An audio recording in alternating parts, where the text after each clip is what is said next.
I might need some Van Dyke brown. I know, I'm getting some Van Dyke brown. I said you're still in focus when you lean forward. I'm like, I'm just getting some Van Dyke brown. I need the Van Dyke brown.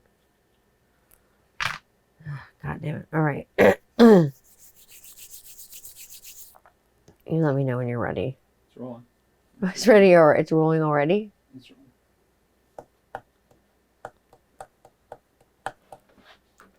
Bow, bow, bow. Mr. Saturday Night Special. It's got a barrel that's blue and gold. Actually, it's probably like not blue and gold. It's probably like titanium white or like lemon yellow, or what are some of the other colors I have here? Deep yellow.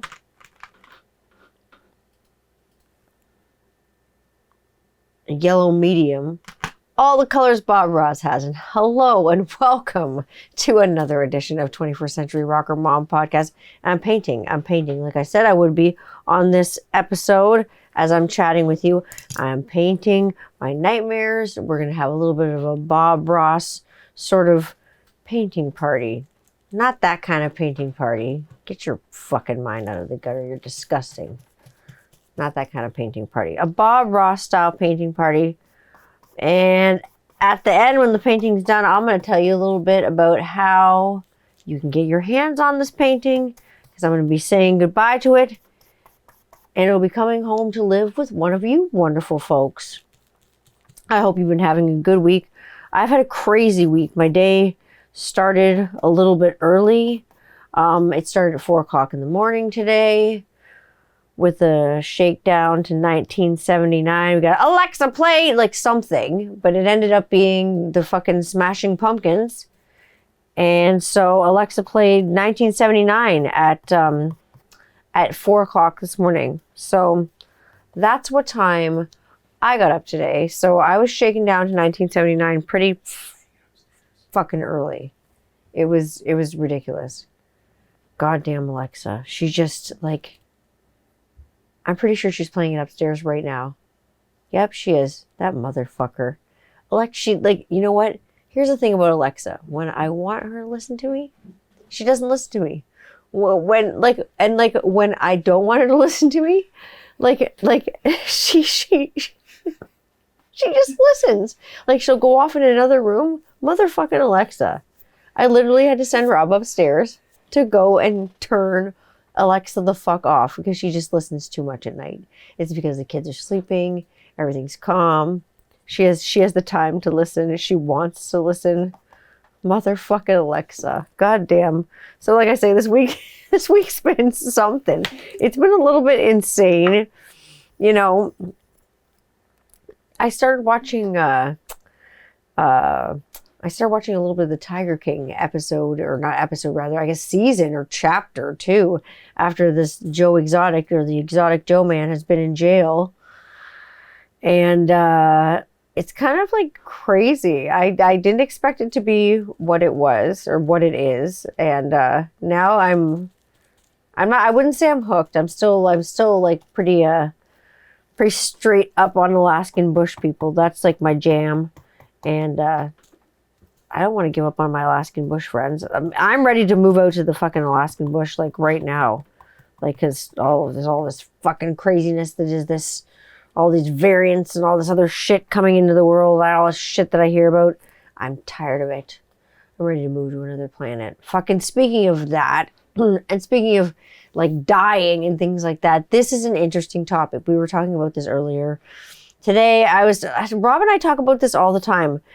I have this weird thing, I guess you would call it, where I have this like belief system where, and I've had it for years. It's like, I'll think this person like an actor, a famous celebrity. And I don't know why I take so much stock in celebrity deaths. I don't know why it's like, it affects me, or I let it affect me, or whatever you do. But I'll say, oh gosh, so-and-so is looking terrible lately. And then he'll be like, Tanya, they've been dead for like a good like 5 years. I'm like, oh, what? And then I'll get like upset because it'll be like the first time that I found out that they died and I didn't realize that they were dead. It really fucking sucks. So there's a lot of people that I think in this world that are dead, or that are alive rather, that are actually dead. And I just think they're alive, but they look really crappy. And then Rob will inform me that they actually died, and then I'll have to go re-grieve their death. So it's actually it's a shitty cross to bear, because I'm sick of bearing this fucking cross, thinking about all these shitty, for instance, I was like, man, the dad from Home Alone's looking like fucking balls lately. Rob's like, like what? He's like, the dad from Home Alone is dead. I'm like, oh, this is the worst fucking Christmas surprise ever. It'd be like if Clark W. fucking Griswold died. It'd be horrible. Could you imagine hearing that Chevy Chase died? I don't think I would be a happy camper. I love Clark W. Griswold and everything that he is to every National Lampoon's movie that is created. The holiday time is upon us, is quickly approaching, and that's one of my favorite holiday movies. I love National Lampoon's Christmas Vacation. Now, because obviously the theme song, Christmas Vacation, Christmas Vacation. And I mean, Amy Heckerling, obviously she did Clueless, which is if you don't love Clueless and you're not down with the Clueless, come on, you have to love Clueless. I don't care what my teachers say, I'm going to be a supermodel. You have to love Clueless. You do. It's a great movie. It's a great movie. It's a classic in my book. I don't think it's Heckerling that did that movie. Anyways, I have a little Peckerling that tells me that he doesn't think it's Heckerling that did that movie. Well, whoever did it. Anyways, I love Clueless. I don't give a shit. But anyway, so back to my original point. Besides being rudely interrupted, this is why I don't have guests on the show anymore. Because they can always just pipe in the background. So, but anyways, I love Christmas Vacation for a variety of reasons. Mostly because Clark Griswold reminds me of my uncle. I think I've talked about this on the podcast before when Rob and I used to do both casts together. My Uncle Stan is the epitome of Clark Griswold, or maybe Clark Griswold is the epitome of my Uncle Stan, and they're just the epitome of each other, because I can't even handle watching him go down the sled, for the new land speed record, when he's going down the hill. That's one of the best holiday Christmas type movies, in my opinion. I like that. I like White Christmas. I like the old sort of classics and sort of movies that I kind of grew up with. My mom would always have us watch The Sound of Music every fucking year for Christmas. Every year we would watch The Sound of Music. So So Long Farewell, of fucking, when that was gone for a little bit, I was okay with that. But now I'll actually watch The Sound of Music on my own accord, because I'll actually feel like watching it, not because Maria made me watch How Do You Solve a Problem Like Maria? Because that's just kid torture. I don't think there's any Christmas movies that I do that to my kids with, that I like so much that I make them watch 50 million times. I like A Christmas Story, You'll Shoot Your Eye Out. Obviously. I remember the first time I wanted to show that to my son. I was like, do I show it to him? Because with that leg lamp, I'm like, is it too sensuous? But I'm like, kids don't see things in that way, so it's gonna be fine. He'll see it as a leg lamp. He'll be like, oh, they wear pantyhose like you. I got my jot notes here, because you know what? I can't remember anything with goddamn jot notes. If I don't have my jot notes, it's gone. I have little pen notes that would make no sense to anyone but me. But you know what I mean? So I'm sitting here painting my nightmare. I mean, what a nightmare. Speaking of nightmares, the nightmare that I'm painting was a nightmare that I've had, and it's a reoccurring nightmare that I have since I've been a little kid. I'm letting some parts of it dry right now. And it had to do with my dad and him being down on this beach and not being able to get to him, not being able to access him. He was down on a beach kind of playing guitar, and he does play guitar. He's actually a great guitar player. And I couldn't get to him, and I was stuck kind of on this boardwalk and bridge. And when I did fall off the boardwalk and bridge, I fell into the water, but there was this malevolent beast, and I remember the blue water turned red, like where it was, and it just like wrapped itself around me. And then I went down into the bottom of the deep blue sea, and I talked to a whale, like with my mind. And I still have this dream now as an adult. It's the weirdest thing. So I am painting this, not the whale part, but I'm painting the part with the malevolent creature because it's fucked up. It is one of the scariest nightmares I've ever had. And like I say, I still have it to this day. And the dream goes further and further as I get older and older. It's really weird. But my dad never changes age in the dream. He's always the age that he was. And he was like, same age he was like when he had me. So I don't know. He's probably around the same age in the dream as I am now. He's like probably like 38 because I was like a little bit older than the dream. I'm trying to think about how old my dad is now. I mean, he's in his mid-60s. What year are we in? I think my dad's like 65. So, you know, he's about 65 years old. I'm 38. So, you know what I mean? He would have been around that time when I would have been having these like weird dreams and more like night terrors. I don't know if you've ever had a night terror, but I had them as a kid and they were terrible. They weren't nice. And like speaking of nightmares, a total nightmare that I've had is I started painting my dreams and my nightmares. The way this kind of came about was when I was a young kid, I had a sebaceous cyst in my neck. And so for what if you don't know what that is, it's the oil gland swells up, and like your sebaceous gland is any oil gland anywhere on your body. But for mine was on my neck, and for some reason it got clogged, it swelled up. It created a cyst in my neck. So it needed to be removed because the doctors didn't know how like suspect it was. They would say, like the kids say these days, that's sus. Let's vote him off. Let's cut it off. Let's cut it off. So they did. They put me under as being like a tiny little gipper. I was like 10 or 11 because it was like near my birthday. I remember it was in the winter time. And usually when you're a kid and you get surgery, because I've put lots of kids out before, they tape your eyelids shut because you have a tendency to open your eyes depending on what drugs they put you out with in the OR. And so I don't think they tape my eyelids shut at all because I experienced anesthesia awareness. How do I know this? I started drawing pictures of like weird, like doctors, like, and their faces like looking down on me, like, and bright lights, like, and on an operating table. And I remember like people asking me about it and even drawing it at school. And my friends being like, what is that? I'm like, that's like when I had my operation on my neck. They're like, but you were asleep. I'm like, yeah, but I like heard everything that was going on. And I could see the doctors and nurses once in a while. And I like woke up like, kind of like having a little bit of like an afternoon nap on the couch. But like, I think I was probably supposed to be like knowing what I know now about sedation. I think I was supposed to probably be in a deeper sleep, but I wasn't. I think they kept it really light because I was a kid having asthma. They probably kept it a lighter sedation, not a full total general, even though I was like intubated and all that stuff. So they removed my little cyst off my neck, and then they wanted to do a biopsy to make sure it wasn't cancer. A few years, into my teens, I got one on my face. That one they did while I was awake. So I got surgery while I was awake. That was fucking trippy.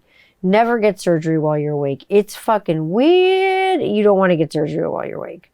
It's the guy takes the thing out of my neck and then he asks me like what I should, like what he should do with it, what I'd like him to do with it. And my mom, of course, is like, I'm like 16-year-old goth as fuck at the time. She's like, don't give it to her. She'll want to wear it as a necklace. So the doctor did not give it to me. Je me regrette. I do regret to inform you, I didn't get it. He didn't give it to me. But because my mom like totally put the kibosh on that. Thanks, ma'am. I love you.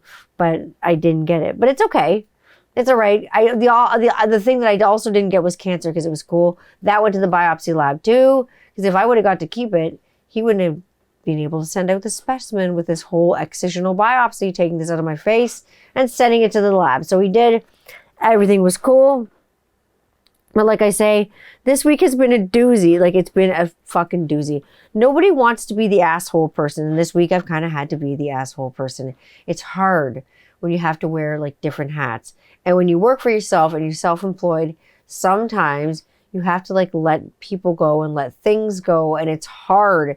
And even when you don't work for yourself, I remember even working for different dental offices and having horrible, horrible bosses and being let go for like no reason. And that's hard. And that's sad because being let go from a job through no fault of your own, just because someone like doesn't like your face, you don't get along with an employee, something, personalities aren't jiving, whatever it is, like it's not that you're not catching on. You do great at your job. They just don't want you working there. So it's like, so it's not that kind of situation. It's, you know, somebody losing a job because they've done something so fucking stupid, and they know they've done something so fucking stupid, and continually do something so fucking stupid that they lose their job. So I was like asking people on my Facebook, I was like asking friends, like in family, like, what's a great way to lose a job? They're like, well, you know, call the customer and see you next Tuesday. I'm not even say the word because I hate that word. It rhymes with bunt.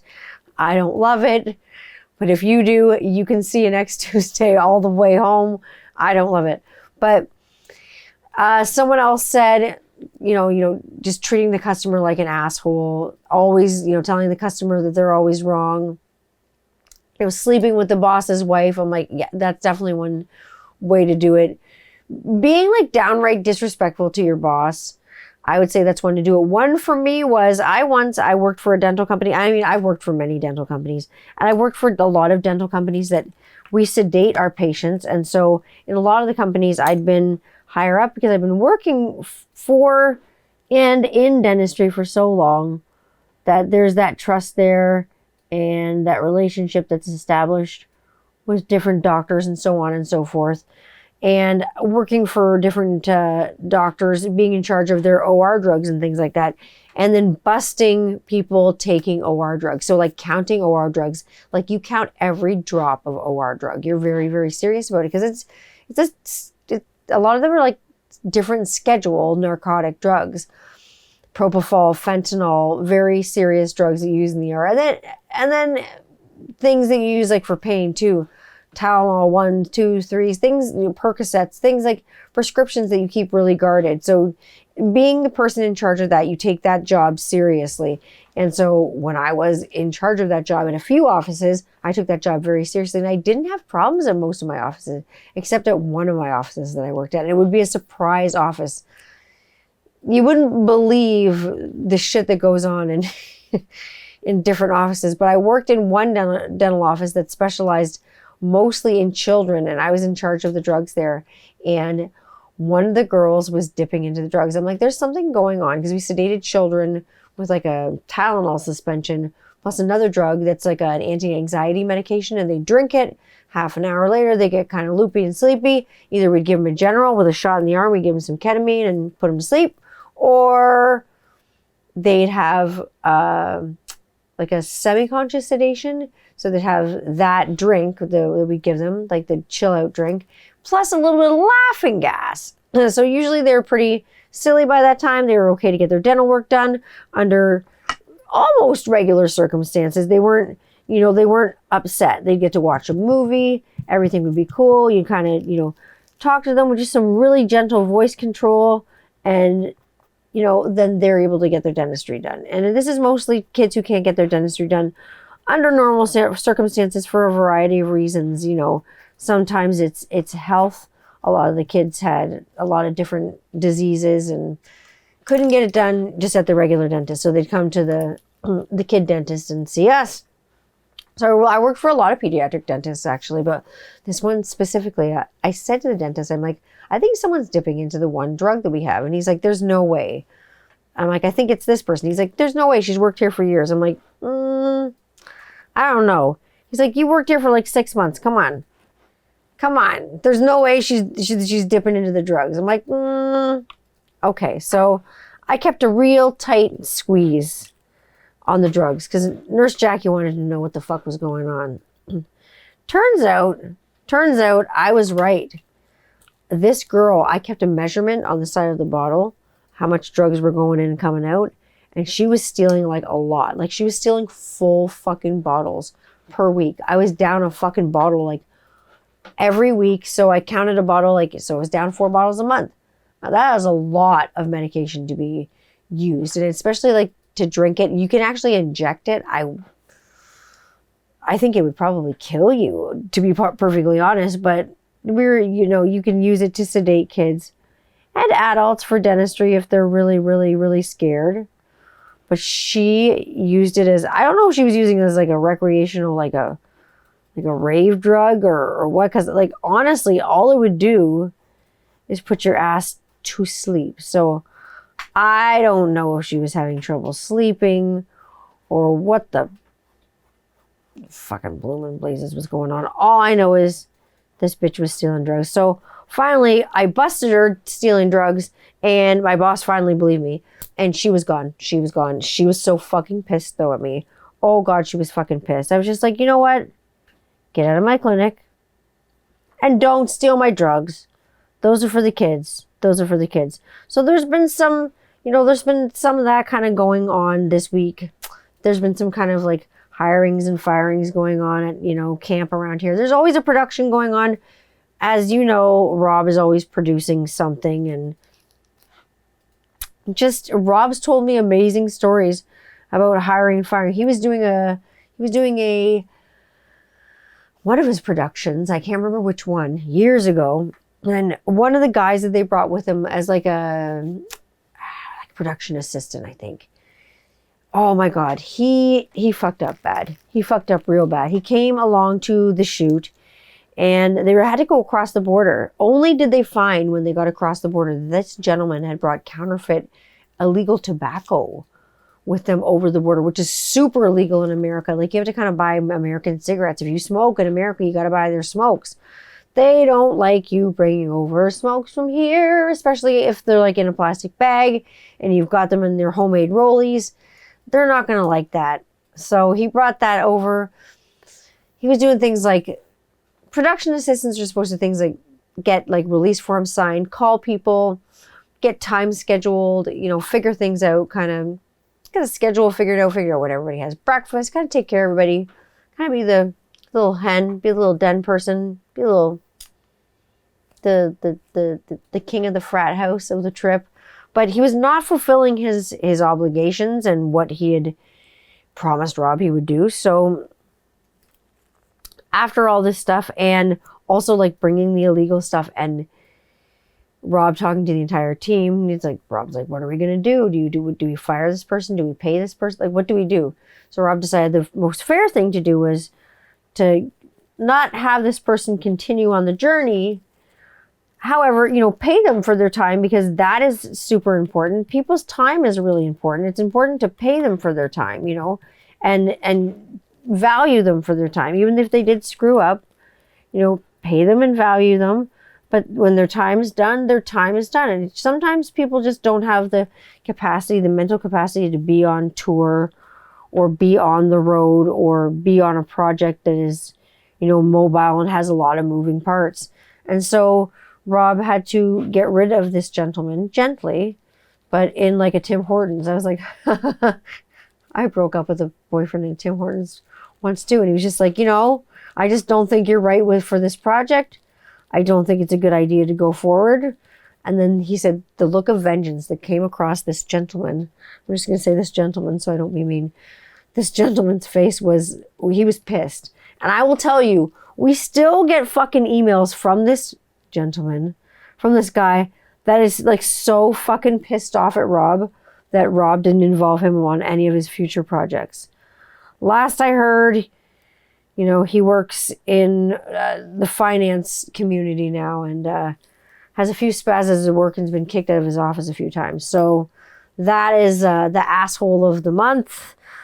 That's funny, but like lately we've had problems with people generally just skirting public health rules in business and stuff like that. And I think one of the worst things you can do, especially now with the pandemic, is skirting a public health rule in business. This is the best way to get fired. I will tell you. You want to know the best way to get fired? I will tell you. I found out.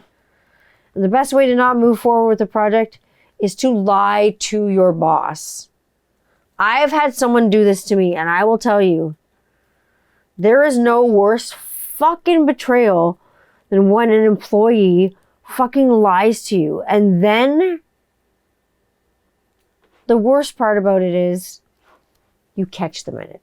You catch them in the same fucking lie that, maybe when you talk to other employees, they have a different story and they come out right away and they kind of say to you, yeah, I fucked up. Oh, fuck, I fucked up so bad. You know what I mean? But they're honest and they come out and they're human. And guess what? We're all human. We all make mistakes and you fuck up. But when you lie and then you continue to lie and then you get caught in it. And then you make an excuse for the reason about you lie. Like, you can't, it doesn't work for people, you know what I mean? So that happened this week. It wasn't cool. So, you know, better things to come. Onward and upward. Like I say, I'd be anywhere without my notes. Like, let's make this clear. I'm not making fun of someone who's losing their job. Like I'm saying, like losing their family, their livelihood, losing the business because of the pandemic. This is someone who literally loses their job through every fault of their own by screwing up in every possible way they can. And then kind of screwing up some more. You know, like just not stopping and then not having any remorse for it. So, you know, you can only bring those people, I think, so far in life, and then you just kind of got to let them go in their own direction, and they're like a little bird. They'll fly away and they'll do their own thing, and I'm sure they'll find their thing and jive into their own, get into their own little niche and do what they need to do, and I think it's good for them. It's good to have that space, and it's good to have that time apart. You know, it's smart. I think it before anything gets ugly, you know, let things get better, because I'm not into the lying things or the skirting public health things. I think that's not good. You know, stealing drugs in the dental office, that's also a really, really bad one. So, you know, I'm adding a new segment to the show, I have to tell you. We're talking about Dear Abby letters this morning. I don't know if you remember Dear Abby letters. People used to write to the paper about Dear Abby this, Dear Abby, you know, my husband cheated on me with the neighbor or the neighbor's cat or you know, whoever. And, you know, what would you do? What would you do, dear Abby? Like, what the fuck should I do? Like, what? I'm fucked. Well, or the neighbor's getting fucked and I'm not. Like, what is going on, Dear Abby? How shall I ever fix this? And Dear Abby gives her, you know, Dear Abby analysis about what this poor son of a lady gun should do because, you know, her husband's stepping out, baby. What's going on? So I'm going to start my own sort of thing, but like a what would T-Swizzle do? What would Tanya do? WWTD. What would Tanya do? I'll get it up on my page so you guys can participate in it, and because I think it'll be fun to see like what I would do in a situation, given a certain situation that I'm not usually like, you know, in. So you'll get my questions and we'll get my commentary on what I would do in any given situation, given the same situation. I'm not saying go ahead and follow my advice and take my advice to do what I would do in said situation. But I'm just saying that I'd like to weigh in on these situations, I think, a little bit more. And you're going to see what your Auntie Tanya has to say about these situations. Because, like, you know, Dear Tanya, I caught my blank doing blank. You know, that's going to be the whole sort of basis of it. I can't actually wait to see. These are going to come out anonymous. So I can't wait to see what you send me. Oh my God, speaking of sending me things, people have been sending things in the mail fucking left and right. It's been crazy between cassettes, which I'm actually, speaking of cassettes, I got the Viola Swamp cassette in the mail the other day. And I'm so excited because I'm actually having that artist on the show very soon. So we'll be teasing about her coming on very soon and talking about the new Viola Swamp album that came out on Tarantula Tapes not too long ago. You can still get it on any Bandcamp Friday. You can check it out on Spotify. One of my favorite albums right now, definitely for sure. My coffee reveal the other day. Bones Coffee sent us a whole bunch of stuff. I'm going to scratch my nose here. We're not in public. I can touch my face. They send us so much coffee a month. They send us like a little secret reveal package. And I was like, oh, geez, fuck, I hope it's not anthrax because nobody wants to take a big sniff of that. But it wasn't white powder or anything. It was regular coffee. So when I smelled it, I had it real close to my face. I had no fucking clue, but it was buttery and buttery. So I made a pot, and then, of course, Rob had some too, and tasted it, and he's like, kind of tastes boozy, because we both don't drink. So I'm like, what does that taste? Like, we both couldn't really tell what it was. Tasted boozy.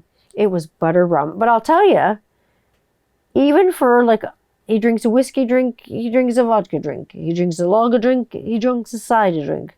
I don't drink any of those drinks, and they remind me of the best times. But it was such a good coffee. It was really, really nice.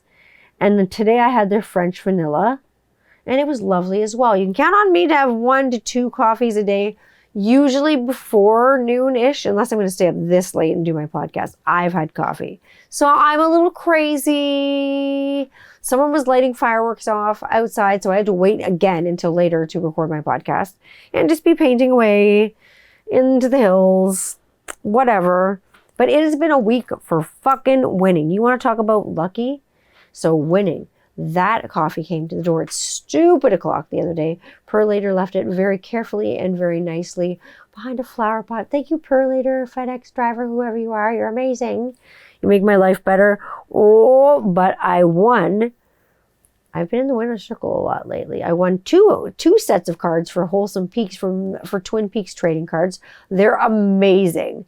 Like they're amazing. The one with Dale Cooper on it, I'm actually going to frame and just like put like in my office beside a picture of my husband. Because Dale Cooper. There's no competition, but I love my husband as much as I love Dale Cooper. And I just can't articulate to you how much. If you don't watch Twin Peaks yet, oh fuck, there's going to be a show coming soon. And I'm sorry if it's taken so long for the Twin Peaks show to come out.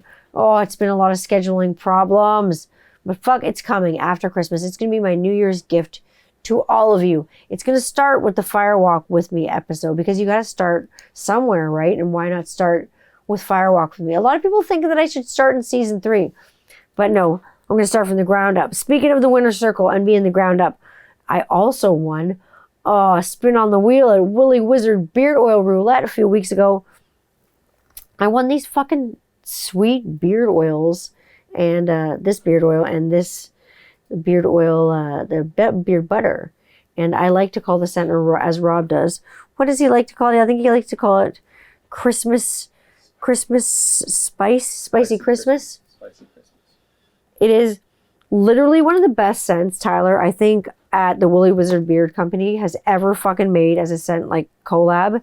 It is amazing. It's got peach salsa in it. It's got orange and spicy chilies, almost like a sweet spicy chili. It's got tobacco in it, fresh tobacco. And it's got bergamot and apples. It is the most lovely scent. It's like spicy Christmas. I want to call it fucking ginger beer, or like sexy Santa or something like that. It is fucking incredible. That beard oil there, I put that in my hair. Our son uses it to slick back. He loves the beard butter. He uses it to slick back his hair. I'm pretty sure our friend Tyler left himself one under the Christmas tree because he liked the smell so much. Rob is in love with it. So it literally, it was a Thursday night. It was actually the 1-year anniversary of Woolly Wizard Beard Oil. If you haven't checked out the Woolly Wizard yet for beard oil, you probably should check them out. Not only do they do wonderful beard oils themselves, but they do wonderful custom profiles. And you can work with a woolly wizard himself if you're a true wizard. This is for like serious wizards only. And you can, I'm smelling the beard oil right now because it's so nice. It's for true wizards only. If you want to work with a true wizard and make yourself a serious fucking beard oil and do a real good collab, small batch, locally made, you can't go wrong with the Woolly Wizard. We love the beard oil. So it's a spicy Christmas ginger beard around here. It's even a little bit warm. It's got those nice warming scents. So now I'm entering contests just because it's fun. Now, speaking of contests and entering, when this painting's done, you're going to be able to enter to win it on my Instagram. So it's going to do one of those tag this person, tag this account, share this, follow this, do. I'll put that up in a few days once the painting is dried and cured. I will ship it anywhere in the world, wherever you are. If you are under 18 years old, though, this is going to have to be shipped care of your parents. So I will need their information to send it to you care of them. But I'll send it wherever you are. I'm happy to do it. It's just a small canvas. I'm showing you the back side of it right now because I don't want to show you the front side and ruin the whole damn surprise because I'm just painting away here. But I got a lot of questions. I got a lot of DMs. I have a drink. Got a lot of DMs and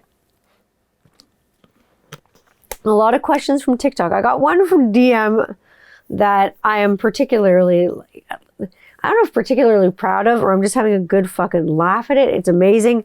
I don't mean to laugh at you at all. I'm laughing actually at me because I'm old now and this is how I see myself. Question 1 from DM. This is another question I've never been asked. Do you have plastic surgery? You've aged so well. You are a smoke show. The answer is no. I don't have any plastics. I don't even have my ears pierced.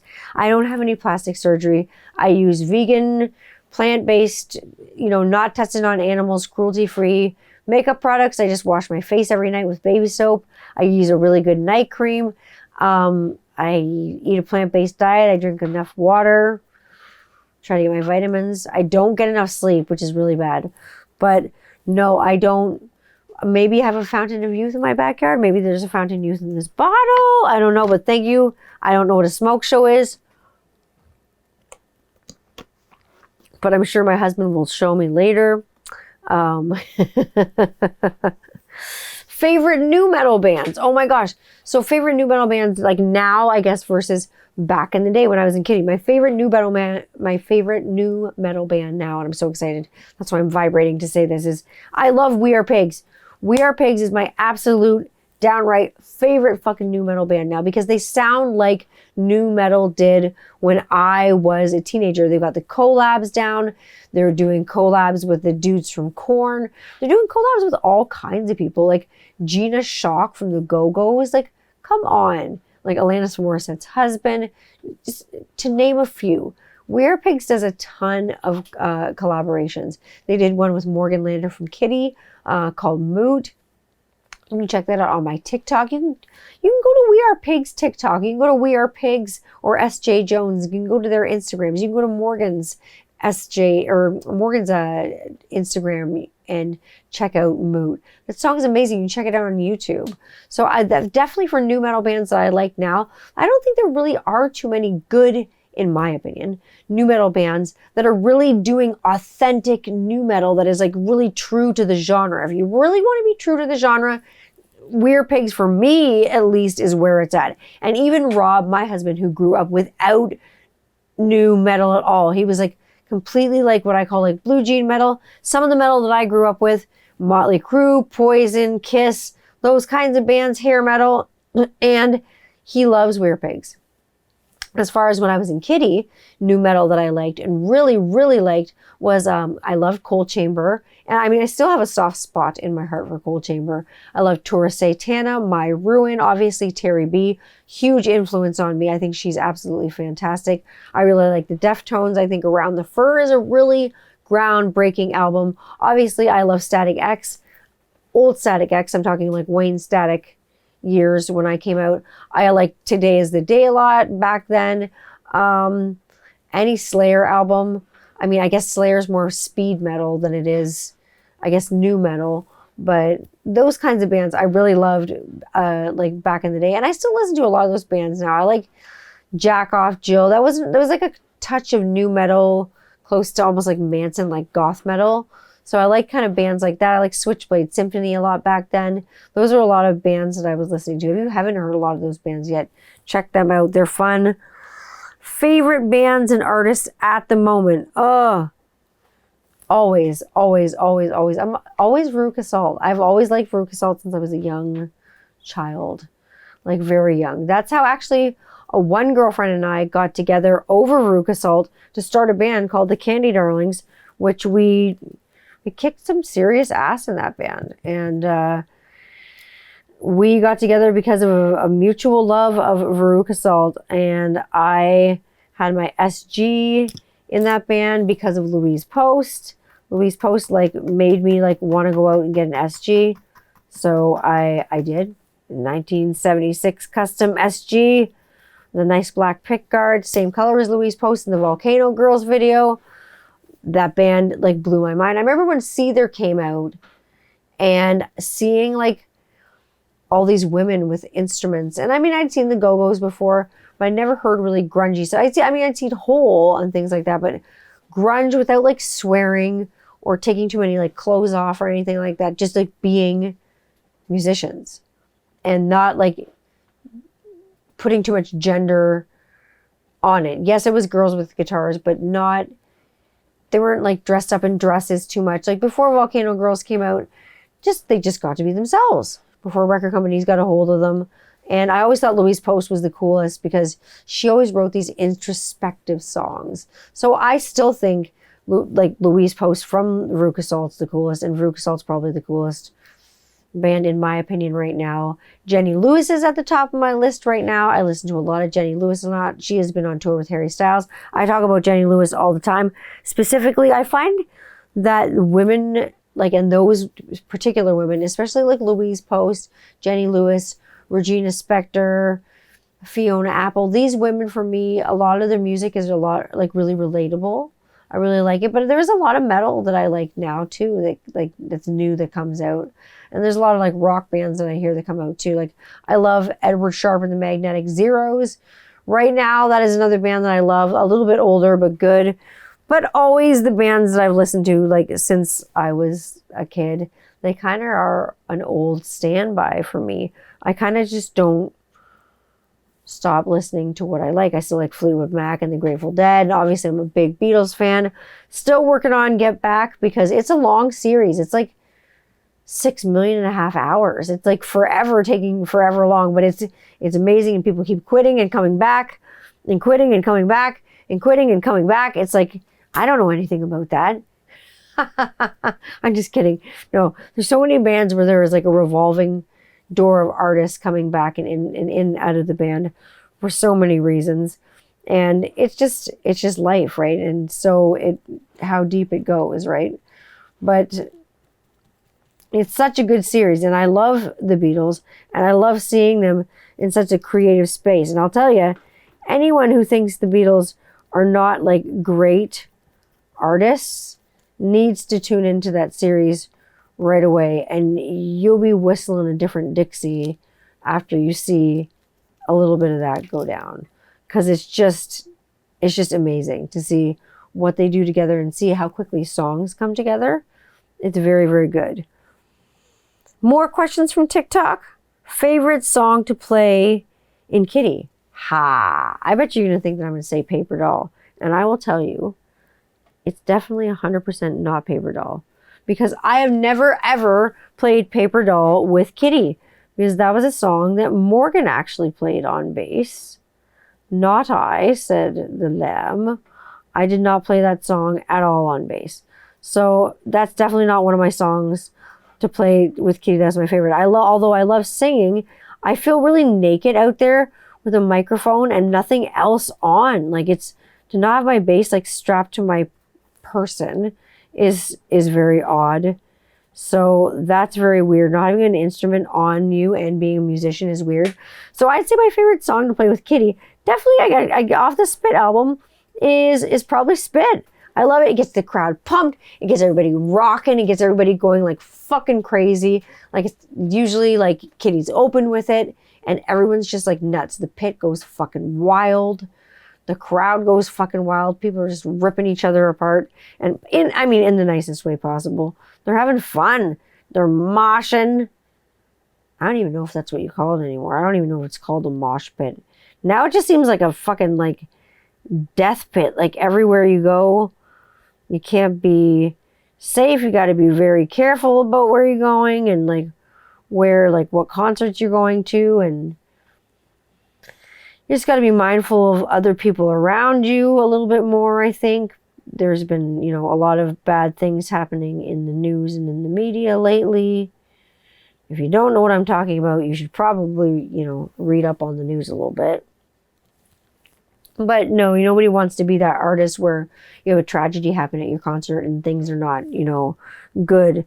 So I love seeing the crowd go wild, but fortunately I've never seen a tragedy from the crowd going wild. I've seen some yucky things like piercings and stuff being pulled out, and that's never nice. I always feel bad for the people that have their piercings ripped out and they're like, no, dude, it was cool. I'm just like, okay, are you sure? And then I still feel bad. Because, They just got a piercing pulled out of a part of their fucking body. How fun can that be? It doesn't seem like a good time to me. I'm going to put that out there. Like getting a piercing ripped out of your human self just doesn't seem like it would be a good time. However, one person's trash is another person's treasure. So whatever. So Spit's definitely wild. What was my first metal band that I ever really listened to and enjoyed? And I will say it was Black Sabbath. I listened to War Pigs with my dad, and it absolutely like blew my fucking head off. I thought it was so cool. It was like, da-dow, bow, bow, bow, bow, bow, bow, bow, bow. Bow, down, down, down, down, down, down, down, down. I didn't know where it was going to go, right? Like, I'm like, where is this going to go? And my dad's just like, listen. And I'm like listening. So my dad turned me on to a lot of cool tunes, right? So like, I have my dad to thank for a lot of my neat musical knowledge and things that I like with music. So I definitely think that Sabbath was probably my first metal, like my first metal baptism, like into the world of the darkness. And then it just got darker from there. I started liking other metal bands, like I like Deep Purple. And then I started liking hair metal bands. They were on the cover of like magazines, and so I was reading those magazines as a kid. You know what I mean? It wasn't all just Joey Lawrence and AC Slater for this girl. I was looking at other boys as well, and they wore a lot of hairspray in their hair. There were like a lot of 80s rock stars going around, and there was a lot of androgyny going around. But that was the time. There was like a lipstick, guy liner. Fuck yeah, man. I think we should have more lipstick and more guy liner in this world. I would like to see more men in eyeliner. I just really would. I think it just makes their eyes pop a little bit. I think it's nice. Anyways, that's my opinion on guy liner. What is my favorite song to play? This question comes from TikTok. And my favorite song to play, it really depends truly and honestly on the instrument that I'm playing it on. If it's like piano or something like that, I like playing like a nice slow jam. Sometimes when Rob's working at night, I'll come down to my office and he can just hear very faintly me like playing piano. Then he says he doesn't even have to listen to anything when he comes down, to his office. It's just my very quiet piano jams. And it's usually something either classical or usually it's by like Jenny Lewis or something that I'm working on or that I'm just dinking around making. Usually it's fairly melancholy because that's just kind of the piano jam goth girl that I am.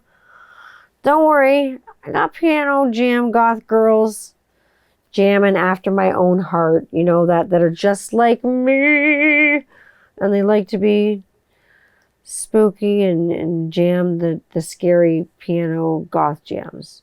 So we're gonna see that girl, who's that girl, on the show in a few weeks. Santa Claus is actually coming to town and agreed to be on the show. I'm really excited to see Santa. I feel like Will Ferrell in fucking Elf.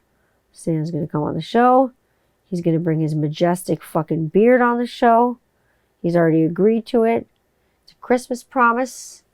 He can't go back on that. Because if Santa goes back on his promise, elves will come to his house and confiscate all of his electronics. Don't fuck around, Santa. You'll find your electronics missing from your house very soon. You know who you are. My favorite kitty song of all time. It may surprise you that In the Black is actually my favorite kitty album of all time. My favorite kitty song of all time. I've never given that a ton of thought. Because there are so many good ones. Like, how do you pick? Oh, jeez.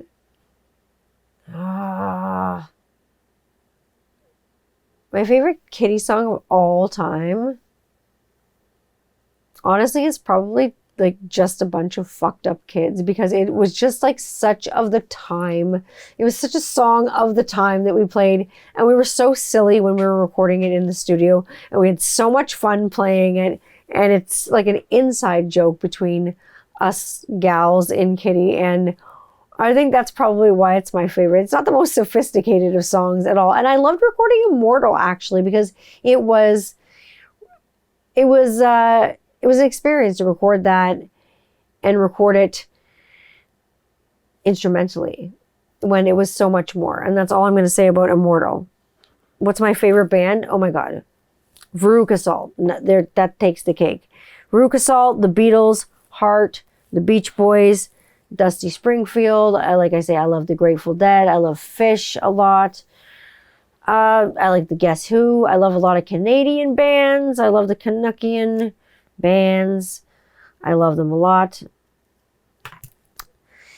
I've been listening, like I said, I listen to Jenny Lewis pretty much nonstop. Everyone in my house wants to kill me, give me your answer to. They're half crazy because I listen to Jenny Lewis all the time, but I listen to a lot of my friends' bands. Like I listen to my girlfriend, she's in the Eagles of Death Metal. I listen to them a lot.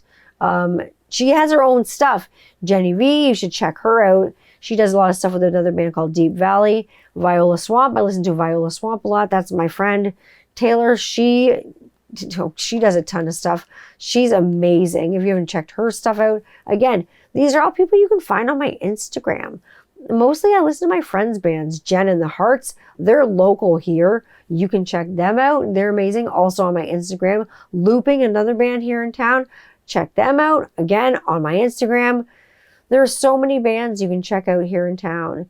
And like they're local, even Canadian bands that you can support. And your money's going to like people that you know, people that I know. It's kind of awesome. And you support these people on Bandcamp. I mean, Jenny V's got a voting thing on her page right now. You can go and vote for her for like the coolest song on Little Stevens Van Zant's Underground Garage on Sirius Radio. I voted for Jenny V. I'm not usually quiet about who I vote for. That's who I voted for. And she's been a friend forever, but I genuinely like her music. And when there are friends of mine that I genuinely like and support what they're doing, I genuinely give them my support. And they have mine, and they know that.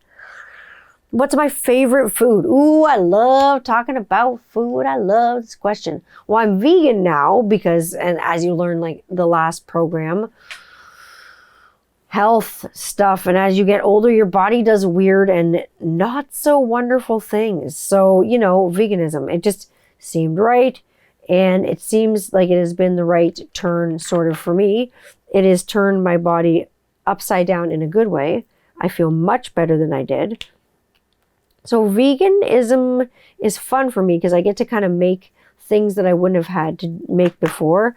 So making things from scratch. I make these like wicked lentil tacos. Might sound terrible to you. To me, it is awesome. I make them, and even like Rob's like a total like flexitarian. He'll eat kind of like whatever I make. He's one of those guys that's just like easy peasy lemon squeezy, down to earth. If you make it, I'll eat it, and I'll even do the dishes. So like, bless the partners that are like that, for crying out frickin' Pete. Holy smokes. I'll tell you. What the world needs now is love, sweet love. So my favorite thing to eat? Oh, I like a lot of vegan junk food. We have a vegan cheesecake place in town. And sometimes we'll order their stuff and it comes to the porch, and we'll just get it like late at night or whatever like that, because it's pretty sugary. So I don't want to give it to the kids. It's just not good for them. It's not good. But there's a few little vegan junk places that we get in town. But I like experimenting with things and making my own food.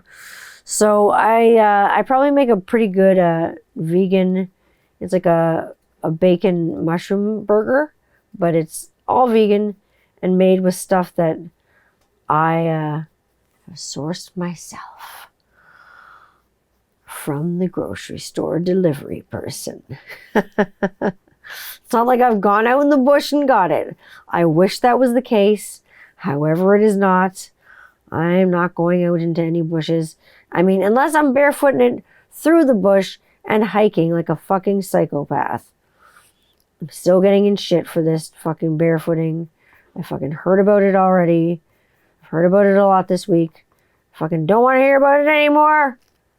I'm done talking about fucking barefooting. What was my favorite fan encounter? Ooh, this is fun. I like this. My favorite fan encounter. All my favorite fan encounters are kind of the same because any fans that I've had encounters with and that I've had real connections with have ended up being friends. Like I'm sending postcards all over the world. Kitty fans, like I say, are probably the best fans and friends that you could ever have. And once you're like in like the kitty fam jamily, like you're in. That's it. You're in and you're in for life. Unless like you pull a dick move and and then you're out for life. It's like the mafia. But like Luca Brasi sleeps with the fishes in the kitty litter. But like really, fan encounters for me, they've been more like friend encounters. And I've never had a negative one. I've had ones that were like certainly jarring, like a lot of people at once wanted to come up and talking to you and making sure that you're able to talk to everybody and answer everybody's question and get everybody's comment answered and make sure everybody feels like they're getting enough attention paid to them. That is the hard part, and making sure everyone sees that they are valued. It's just getting back to it and having the time to getting back to it. Like TikToks. I don't even know how to fucking do direct messages very good yet. So I've got like a million sitting in my inbox, and you know, I haven't gone back to any of them. I'm not going to lie. Do I get back to comments and everything? Yes. Do I answer questions? Yes. Do I do shout outs and happy birthdays? Yes. TikTok's hard for old people. I'm just learning.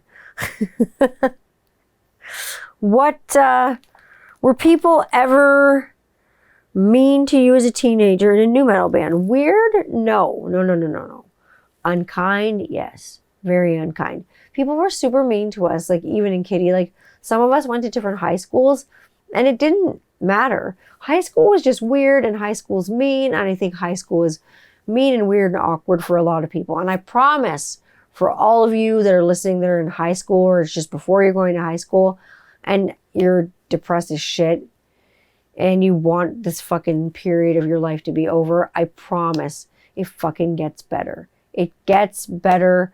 Don't give up. Don't quit. I see so many of you on TikTok and it makes me so sad. I see so many of you saying that you want to quit and that you want to give up.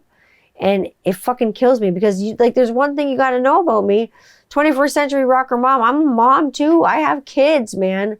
And even though they're not your age, you're much older than my kids are. Seeing that age demographic saying, I want to kill myself because I don't feel like I belong in this world. I've been there, man. Turn it into music, turn it into art, turn it into something. Don't turn it into anger. Don't turn it into sadness. Turn it around, man. You can flip that coin. And I'll tell you, I promise it will get better. I swear to God. I don't even believe in God. I swear it will get better. I swear on the Bible of fucking metal that it will get better. I didn't think it was going to get better when I was a teenager either. And here I am sitting with you, almost 39 years old. I've done Kitty. That happened when I was a teenager. I was a sad teenager that felt kind of out of place too. I was definitely out of place in high school. Going to school with pink hair and a tiara on. I was more friends with my teachers than I had like friends. I had a small group of friends. That's really all you need. Just a few people to understand you. And you have your friends on the internet. They understand you. High school is a hard time. It's not a good time. It's very hard. What was one of the craziest things I've ever seen while I was performing? Oh, this is inappropriate. I'm just going to let you know. It was sex in the audience. Two people were having, it was a man and a woman. Two people were having sex in the audience and I saw like the whole thing. Like the whole sex. The whole enchilada. Like it was raw dogging it in the audience. He wasn't even using protection. Like there was no condom. And I just had to stand there and like play like nothing was going on. Like, I'm like, oh my God, he's going to come. He's going to come. He came. It wasn't very long. I didn't say it was long sex. It was sex. I've seen sex in the audience. I've seen like oral sex in the audience. That's probably some of the craziest. I've seen some pretty crazy crowd surfing, but I've seen cool things like in the metal community, like people having certain disabilities, like people in wheelchairs wanting to go up in the mosh pit and things, and people putting them up and making sure that they're absolutely safe. I've seen the metal community be fucking awesome and go above and beyond and over and above for other people in the metal community. So that's one thing that's really cool that I've seen. And that's like another cool like fan encounter that I've kind of had. It's been really cool. Favorite memory from Kitty. There's so many good memories from Kitty. I don't have any negative views from Kitty. Probably, honestly, like new memories. Making the documentary was a great memory with Kitty, because like getting together with everybody collectively and telling our story was really, really cool. And if you haven't seen the documentary, there are so many places you can get it. I'm going to tell you all about it on my page later. You got to get the documentary, Origins and Evolutions. You'll see all the perspective from all the folks that have been in Kitty over the years. Super good.